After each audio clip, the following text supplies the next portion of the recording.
दिवाली की सफाई चल रही थी, नए सामान भी आ रहे थे। एक दिन महिला ने सफाई के दौरान अपने किचन से सभी पुराने बर्तन निकाल डाले।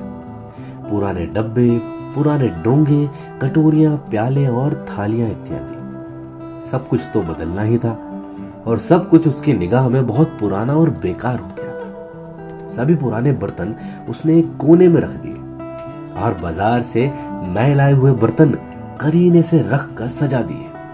बड़ा ही पॉश लग रहा था अब उसका किचन।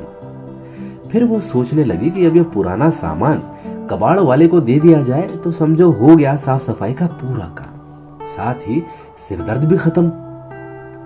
इतने में उस महिला की काम वाली बाई आ गई। दुपट्टा खोसकर वो फर्श साफ करने ही वाली थी कि उसकी नजर कोने में पड़े हुए पुराने बर्तनों पर गई।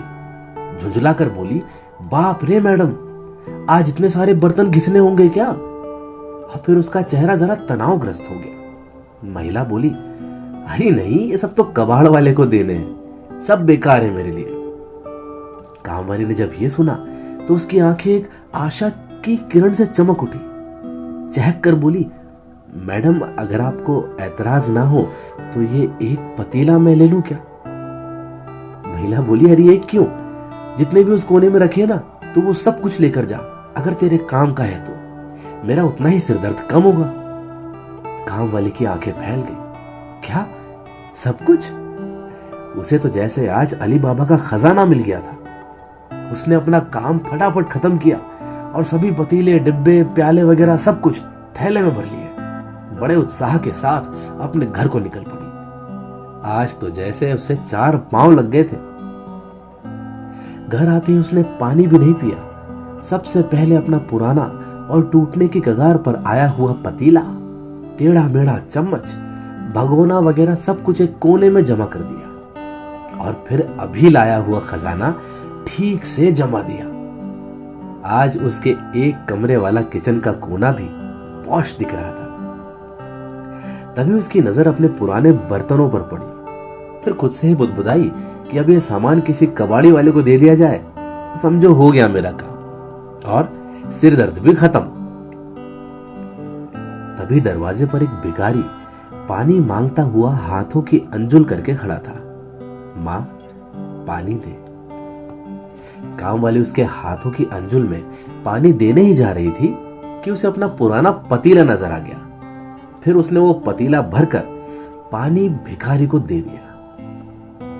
जब पानी पीकर और तृप्त होकर वो भिखारी बर्तन वापस करने लगा तो काम वाली बोली, भैया फेंक दो यहीं कहीं। भिखारी बोला, तुम्हें नहीं चाहिए मां, क्या मैं इसे रख लूं अपने पास? काम वाली बोली, रख लो और ये बाकी बचे हुए बर्तन भी ले जाओ, मेरे किसी काम के नहीं। और फिर उसने जो जो भी बेकार समझा सब कुछ उस भिखारी के झोले में डाल दिया। भिखारी भी खुश। अरे पानी पीने को पतीला और किसी ने खाने को कुछ दे दिया तो चावल, सब्जी, दाल आदि लेने के लिए अलग अलग छोटे बड़े बर्तन। और कभी मन हुआ कि चम्मच से खाए तो एक टेढ़ा मेढ़ा चम्मच भी था। आज उसकी फटी हुई झोली पॉश दिख रही थी। हम सुख किसमें माने, यह हर एक की परिस्थिति पर निर्भर करता है।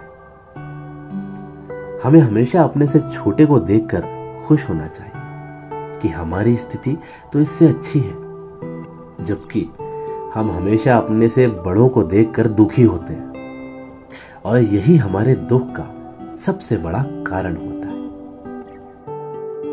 दिवाली की सफाई शुरू हो गई है। आप सभी को शुभकामनाएं। आपका घर नए क्रॉकरी, कपड़े, फर्नीचर से जगमग हो। पुराने का क्या करना है, अब आप शायद बेहतर समझ गए होंगे। समझ गए ना?